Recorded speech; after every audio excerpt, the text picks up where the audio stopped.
لا لا، أنا توبت إلى الله ومش هعمل كده تاني. عربيتك جاهزة من بدري. سامحني يا حاج، أنا عرفت غلطي وعشان كده أنا مش هاخد منك حق تصليحها. الشغل بضمير طعمه أحلى ورزقه حلو وربنا بيبارك فيه. شايفين الورشة فيها عربيات قد إيه؟ يا جماعة، من أمنك لا تخونه حتى لو فيك طبع الخيانة.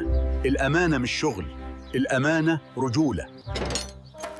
لكل واحد معدوم الضمير زي كده أسمع الآية دي: ومن يتق الله يجعل له مخرجا ويرزقه من حيث لا يحتسب ومن يتوكل على الله فهو حسبه إن الله بالغ أمره قد جعل الله